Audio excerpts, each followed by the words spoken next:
Bien, ahora vamos a ver cómo es la función del derecho en la economía de mercado libre y en la transición a las economías mixtas. En este video vamos a desarrollar el tema del derecho en la economía de mercado libre, así como la explicación correspondiente al liberalismo y neoliberalismo.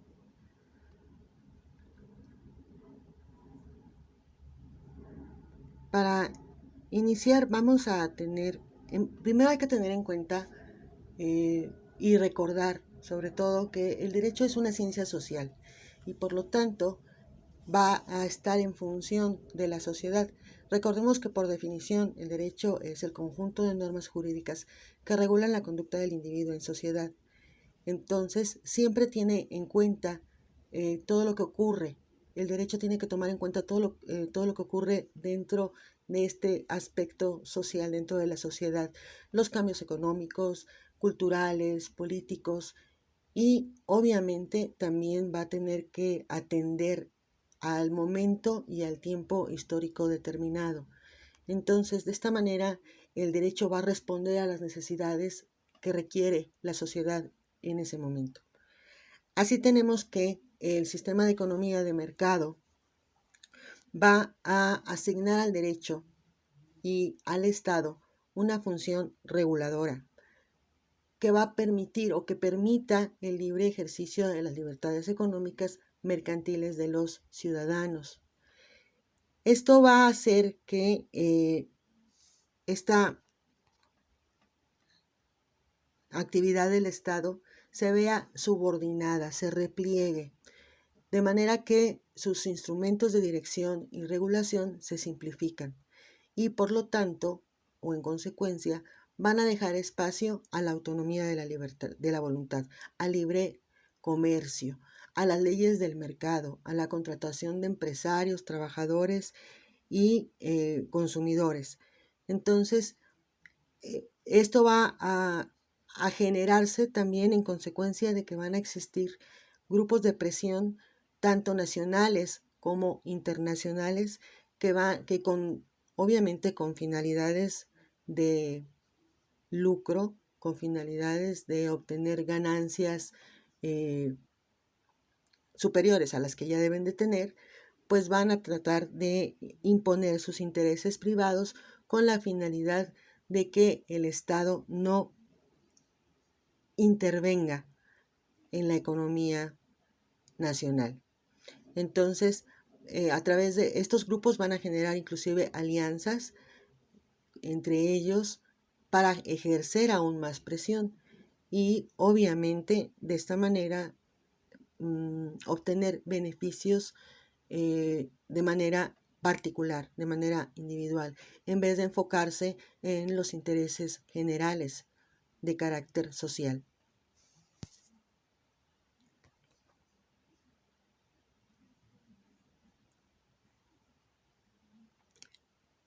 Bueno, tenemos entonces que el Estado mexicano, dentro de en este momento histórico, sobre todo, estamos hablando de la época de los 80s, va a implantar un modelo de Estado neoliberal con la finalidad de aliarse al capital privado nacional para que en función de esto se pueda generar, digamos, como si fuera una asociación estratégica, una activación de la economía.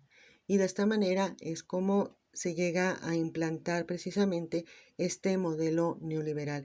Hay que tener en cuenta también que en estos momentos históricos empieza este fenómeno de globalización, en donde ya los mercados internacionales están dominando el mercado financiero y por lo tanto la presión que ejercen sobre los países que están en vías de desarrollo obviamente es bastante importante. Aunado a esto tenemos otra circunstancia, la situación de que se empiezan a firmar tratados a nivel internacional, tratados de carácter regional, y con finalidad económica. Esto con la finalidad, se supone que estos tratados siempre han tenido la finalidad de generar, como son por regiones, que tratan de abarcar algunos países que pertenezcan a la misma región con la finalidad de buscar una igualdad o apoyar, digamos, a los países que inclusive dentro de estos tratados se denominan los menos favorecidos para que alcancen un crecimiento económico superior. Y por lo tanto, y en consecuencia, también se vea beneficiada toda la región. Entonces, se van a empezar a implementar a partir de este momento tratados de naturaleza internacional. Tenemos tratados, por ejemplo, el de la Unión Europea, tenemos el de la Cuenca del Pacífico y el Tratado de Libre Comercio con América del Norte. Estos serían algunos de los ejemplos de los tratados regionales que se firman en estos momentos históricos, sobre todo en respuesta, digamos, a los intereses de las grandes empresas transnacionales y también para poder responder de una manera más efectiva, digamos, a este proceso de globalización. Entonces vamos a tener que el derecho va a adquirir nuevos enfoques, nuevas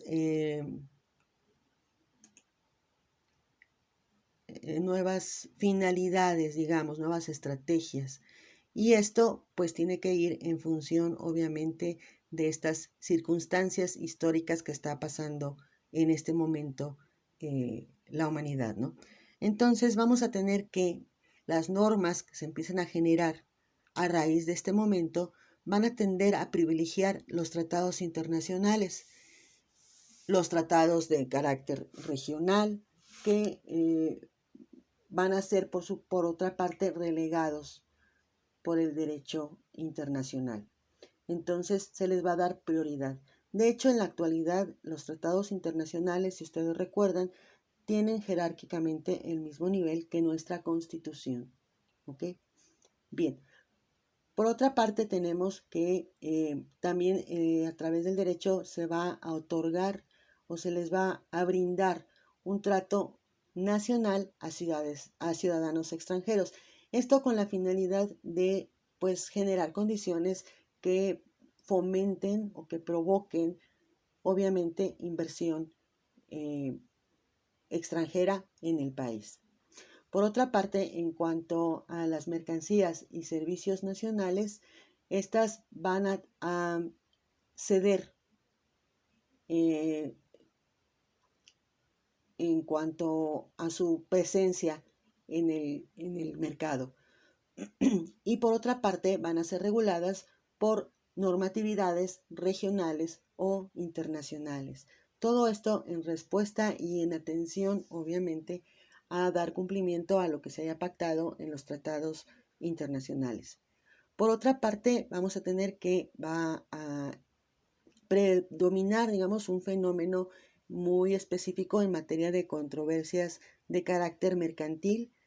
Estas se van a empezar a resolver mediante arbitrajes. Los arbitrajes eh, pueden llevar a cabo una conciliación como resultado y o a fin de cuentas un laudo, es decir, una resolución de carácter ya obligatorio y emitida por el árbitro precisamente. Pero lo importante de esto es que en materia internacional estos conflictos se van a resolver por esta vía en vez de acudir a las instituciones judiciales que pudiera ser o digamos que debieran ser quienes resolvieran estos conflictos. Esto se da en virtud de que, como estamos hablando de cuestiones mercantiles, o sea, de comercio, y a nivel internacional, obviamente las leyes propias no, nacionales va a haber momentos en que entren en conflicto con las normas de otras naciones. Y esto pues generaría una traba, un obstáculo para el fomento o en contra del fomento de las actividades comerciales a nivel internacional. Entonces, estos sistemas de resolución de conflicto, que se llama arbitraje, van a reemplazar a los sistemas judiciales clásicos. También vamos a tener que, gracias a estas nuevas formas de llevar a cabo el comercio, van a surgir nuevas figuras jurídicas que obviamente el legislador se da la tarea de construirlas y va a crear nuevas legislaciones para tratar de adecuarse a las necesidades actuales. Van a surgir figuras como los contratos de patentes, las marcas, contratos en relación con las marcas, contratos con como el know-how, que es el saber cómo, contratos mercantiles que se denominan llave en mano, contratos de riesgo o contratos de portadores, etcétera. Todos estos contratos obviamente son resultado de las nuevas condiciones de la actividad económica en términos generales, ¿no? Y además de esto, pues va a surgir una nueva forma de llevar a cabo el comercio, lo que se conoce como el e-business, y se refiere al Internet o electrónico, o cuestiones electrónicas, y business, comercio. Entonces, todo lo que será el comercio electrónico va a surgir y también va a tener que ser regulado, y también lo relativo con la moneda virtual, que también ya es una realidad en nuestro país, ¿no? Bien, entonces, estos son los nuevos retos, las nuevas estrategias y las nuevas perspectivas que tiene el derecho en este sistema de economía. Bien, ahora vamos a ver lo que sería el liberalismo.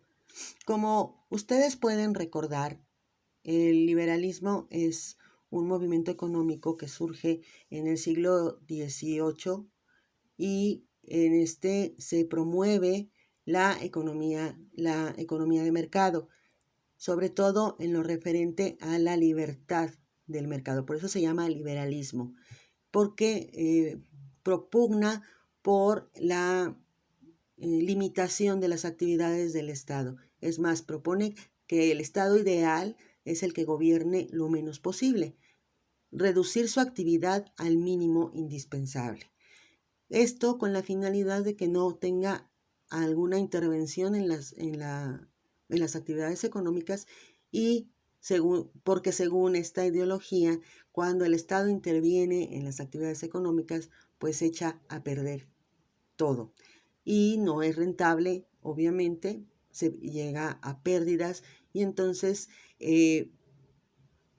por eso es considerado dentro de esta corriente o dentro de esta doctrina económica y política también, que se busque la menor intervención del Estado.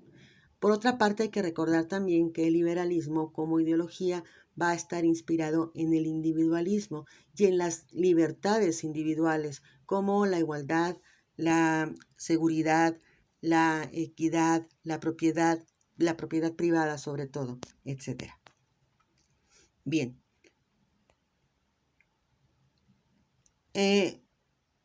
Aquí les anoté, en esta parte tenemos la frase que caracteriza o que define al liberalismo.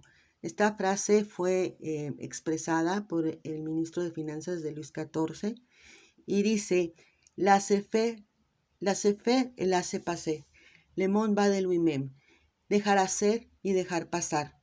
El mundo marcha por sí mismo. Quien la creó, esta frase, es Jean-Baptiste Colbert, y es una forma muy concreta para expresar la ideología de lo que es el liberalismo, el dejar hacer y dejar pasar, sin intervenir. Bien, ahora veamos en sí qué es el liberalismo económico. Algunas características importantes del liberalismo económico son: primero, ya lo vimos, promueve el libre comercio como la mejor forma de alcanzar un desarrollo económico.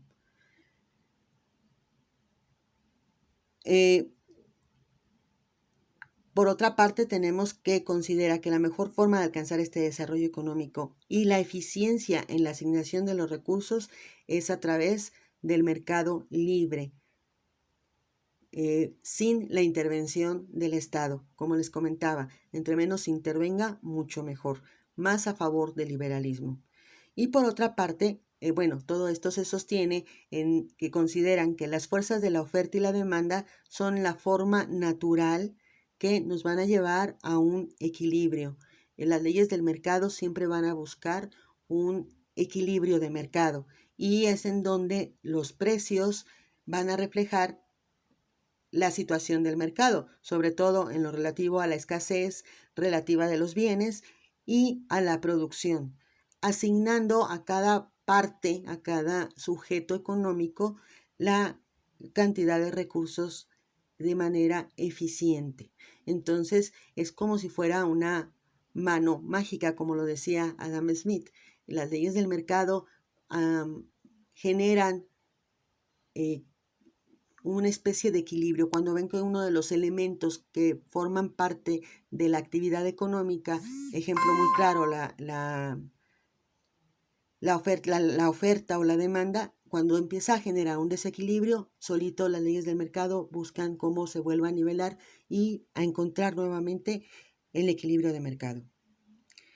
Por otra parte, tenemos al neoliberalismo. En este caso, vamos a tener que el neoliberalismo, como su nombre lo indica, es un nuevo liberalismo, ¿no? Entonces va a defender el libre mercado y propone el gasto público por los servicios sociales, la desregulación, la privatización, la eliminación del concepto del bien público o de comunidad. Entonces, de esta manera, él va a considerar también que la excesiva regulación económica va a desestimular la libre circulación de bienes y de capital, y estos son necesarios para estimular el libre mercado. Entonces, dentro de estas propuestas, obviamente, vamos a tener que, va a solicitar que no haya intervención, va a estar a favor de todo lo que sea privatizado y obviamente muy alejado del principio del bien público. Únicamente va a estar a favor del individualismo. Recordemos que dentro de esta teoría o doctrina económica se establece que el individuo es un ser racional que toma sus decisiones sobre todo en relación con el consumo, toma sus decisiones de una manera muy razonada, de una manera muy consciente y por lo tanto estas decisiones son correctas. Siempre va a buscar obtener el mejor beneficio con los recursos que tiene para tener una satisfacción mayor. Entonces, de esta manera promueve el individualismo. Tenemos entonces que el neoliberalismo es una nueva versión del liberalismo económico, pero además ahora en función de la realidad actual, de la naturaleza y de las condiciones actuales del comercio, sobre todo a nivel global, va a tener este neoliberalismo una aplicación en la economía internacional y ya no va a estar restringida a lo que se refiere a la economía interna. Va a estar también muy enfocada a lo que se refiere con la economía o las actividades económicas extra fronteras. Entonces tenemos que el neoliberalismo económico va a estar en defensa del sistema capitalista, obviamente, ¿no? Y va a retomar las ideas del liberalismo clásico, pero las va a modificar, por eso es un nuevo liberalismo. En este caso tenemos que va a buscar una estrategia que permita encontrar nuevas vías para que permitan, digamos, una viabilidad o una convivencia, una sana convivencia entre el liberalismo y la planificación económica por parte del Estado.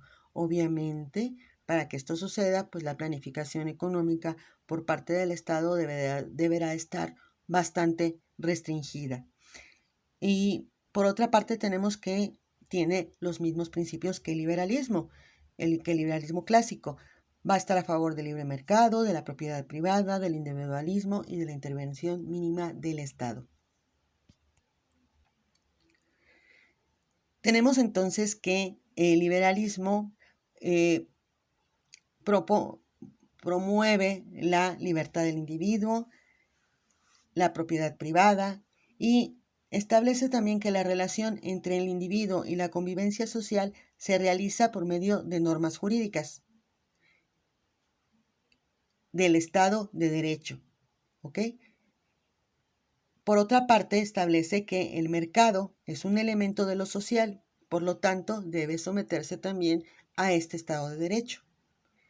Y en el neoliberalismo, en cambio, nos va a decir que lo social es una consecuencia del mercado y el mercado un resultado de los mercados de dinero y de los mercados de capitales. Entonces, estamos hablando del mercado financiero y del mercado bursátil. Si se dan cuenta ustedes, en este nuevo concepto nos está poniendo encima de la sociedad a las leyes del mercado. Dice que lo social es consecuencia del mercado. Entonces, está diciendo en pocas palabras que el mercado es primero y primordial. Y por lo tanto, el Estado se debe ajustar a las leyes del mercado para llegar a un equilibrio general.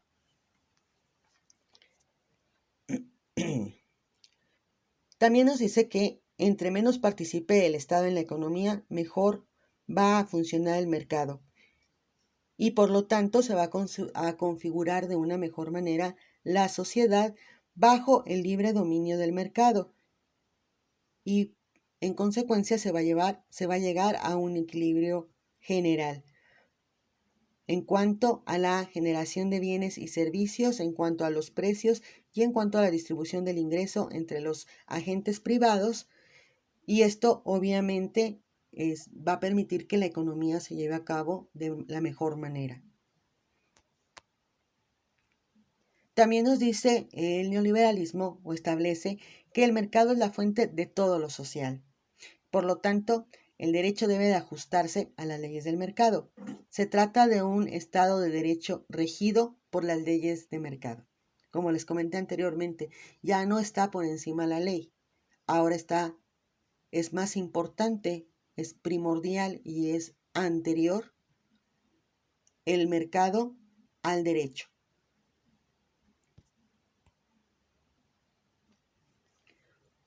Así tenemos que, mientras para los liberales el hombre es el reflejo de todas sus pasiones y virtudes, para los neoliberales la única pasión del hombre que cuenta es la del egoísmo, el pensar en sí mismo. Y esto es lo que va a ser el origen, el fundamento de una máxima ganancia, porque la conducta del individuo va a estar dominada por este egoísmo y por lo tanto siempre va a estar en búsqueda de la máxima ganancia y eso va a generar que obviamente haya una interacción entre el individuo y el mercado. Bien, como vemos, pues estas políticas, tanto el liberalismo como las políticas neoliberales, no han traído buenas consecuencias a nuestro sistema económico. Como antecedente tenemos que durante la administración de Reagan, Bush y Clinton en Estados Unidos y de Thatcher y Major en Inglaterra, además de haber estado, apoyados o presionados por empresas también de naturaleza transnacional, se encargaron, se pusieron en la tarea de promover la ideología del neoliberalismo como parte de una estrategia global. Obviamente, pues esto en beneficio de su egoísmo, ¿no? Como ellos mismos dicen, de sus intereses personales, de sus intereses de querer tener mayores ganancias. Sin embargo, creo que en el momento no se pudo reaccionar a tiempo y este movimiento va a generar una liberación financiera. Acuérdense que hablábamos del mercado del dinero y del mercado de las finanzas. Entonces, esto va a generar que caiga, que se venga abajo todo lo que está relacionado con el desarrollo del Estado, con las economías que invierten en el desarrollo del Estado. Esto sucede entre 1980 y 1981. Obviamente en ese momento estábamos viviendo una crisis bastante fuerte. De hecho, en 1983 hubo modificaciones, como ustedes ya lo saben, a nuestra Constitución sobre el capítulo económico. Bien, tenemos entonces que esto se da, o mejor dicho, esto es consecuencia de que las políticas proteccionistas de los países en vías de desarrollo, que por lo general estaban con sistemas de economía mixtos y que son considerados actualmente como mercados emergentes, van a obstaculizar el avance del proyecto de libre mercado, porque a fin de cuentas es un Estado que interviene bastante en la economía y esto no le conviene a el liberalismo. Entonces, el neoliberalismo se va a ir en contra de esta ideología de desarrollo y va a buscar que se apliquen normas para o sobre las acciones o actividades que llevan a cabo las instituciones financieras internacionales, con la finalidad de convertir a estas economías emergentes, entre paréntesis, países en desarrollo, en consumidores de productos y servicios de los países más avanzados. Y de esta manera, obviamente, van a tener mayores ganancias, sobre todo teniendo en cuenta que las regulaciones que rigen en estos países emergentes, de economías emergentes, obviamente no rigen en los países con economías más avanzadas. Por lo tanto, pues obviamente constituye un obstáculo para sus intenciones egoístas de enriquecimiento. Así tenemos que, bueno, aunado a esto, el problema de la globalización o la situación, las circunstancias que plantea la globalización van a representar, digamos, la fase más avanzada del desarrollo capitalista y con esta se están beneficiando las grandes potencias económicas. En función, obviamente, y gracias a estas transformaciones que están haciendo en las economías emergentes. Entonces, se están aprovechando de esta ventaja que les da el neoliberalismo. Y como consecuencia, sucede que en los países en vías de desarrollo, en los países de economías emergentes, se están generando grandes desigualdades, grandes problemas económicos. Además de que cuando se lleva a cabo un intercambio comercial entre estas superpotencias y países en vías de desarrollo, obviamente la competencia comercial es injusta y no hay manera de que el débil gane. Entonces, esto está o ha causado un grave daño a la economía nacional. Y a esto le tenemos que sumar, aparte, el gran avance de todo lo que son la tecnología las tecnologías de la comunicación y de la informática, todo lo que se conoce ahora como la sociedad del conocimiento, en donde tenemos tanto acceso gracias a la informática, a las redes sociales, tenemos tanto acceso a la información y obviamente al desarrollo tecnológico. Entonces, esto está generando también grandes desigualdades. Nosotros no estamos en posibilidad de competir con esas grandes potencias. Con esto terminamos el tema.